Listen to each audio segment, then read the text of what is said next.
Camaradas, reciban un cordial saludo en este canal. El día de hoy vamos a hablar una vez más sobre la dialéctica contra la conspiranoia.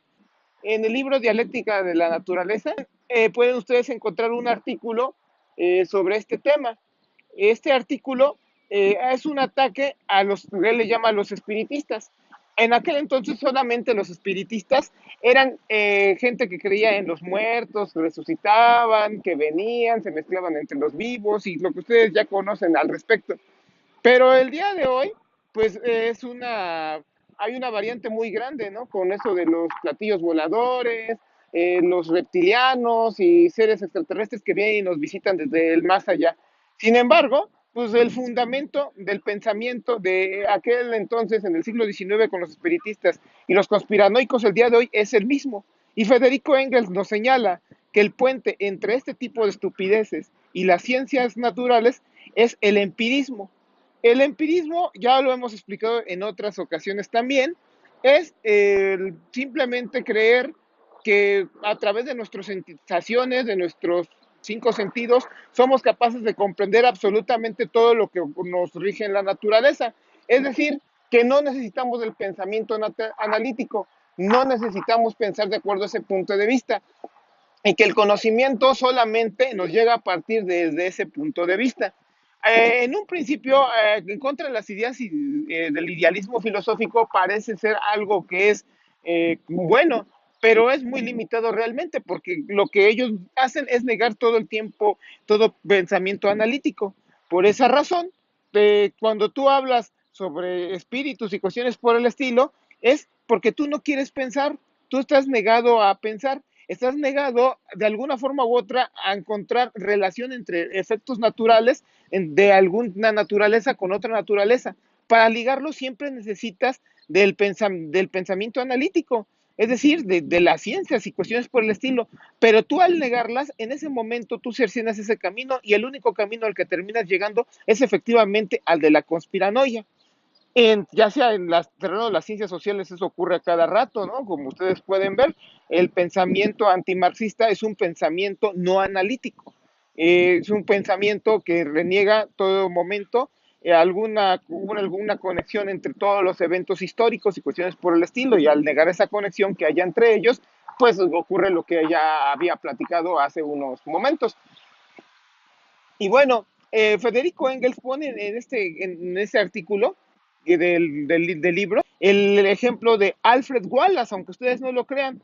Si Darwin no hubiera llegado a sus conclusiones de la teoría de las especies, Alfred Wallace lo habría presentado y de todas formas nos habría presentado la evolución de las especies él. Y él tenía muchas estas tendencias por el espiritismo y cuestiones por el estilo. Él creía que a través de una señora que se llamaba Guppy, que se presentaban los espíritus y cuestiones por el estilo. Y en otra ocasión, también el mismo señor Alfred Wallace presentó a un señor que se llama Hall.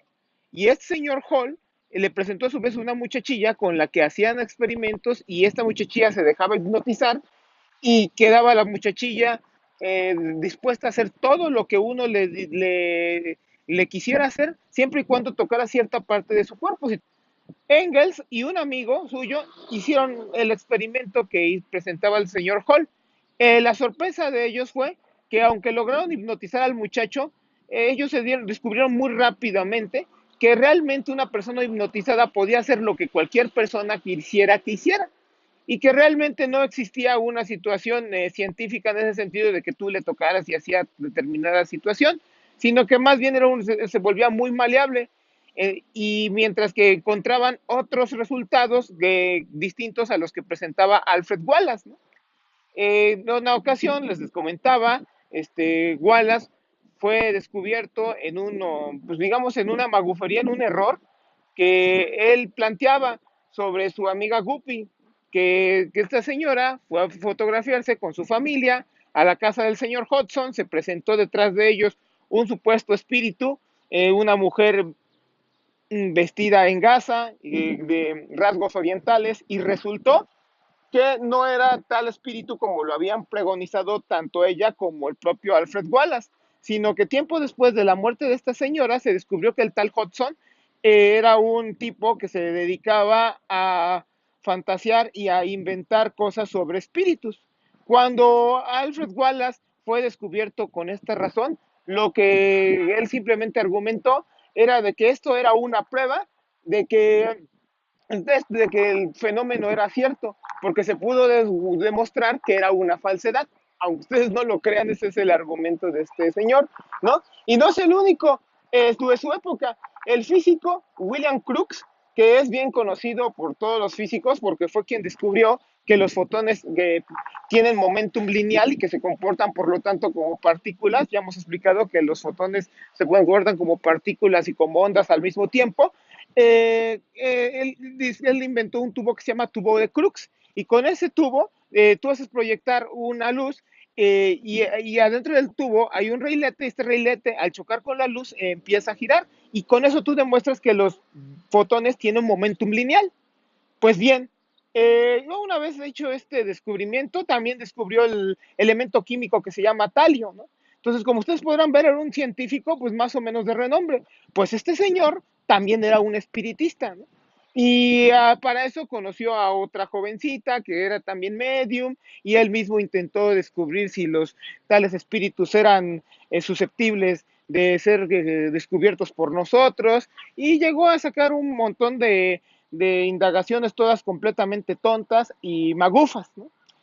Y pues bueno, eso, como ustedes pueden ver, pues es muy triste para el caso de la ciencia, ¿no? Y no es lo único caso, ¿no? Ustedes hablan que en el siglo XX muchos científicos están siendo víctimas de maguferías y cuestiones por el estilo. Pues no es que sean víctimas, es que es el reflejo de la pobre filosofía que traen muchos de ellos, ¿no? Por eso muchas veces en la ciencia se defienden cosas que rayan precisamente en cuestiones religiosas y dejan de ser cuestiones científicas. Y por esa razón, pues nosotros hemos creado este canal para nosotros intentar de alguna forma u otra dotar de un método, no digamos científico como suelen hablar, como si que la ciencia fuera, o el método científico fuera observar, experimentar, hipótesis, teoría y ley, ¿no? Eso no es el método científico. Lo que hay detrás de un verdadero método científico es un método filosófico, un método de una filosofía que vaya al acorde de lo que en la realidad ocurre.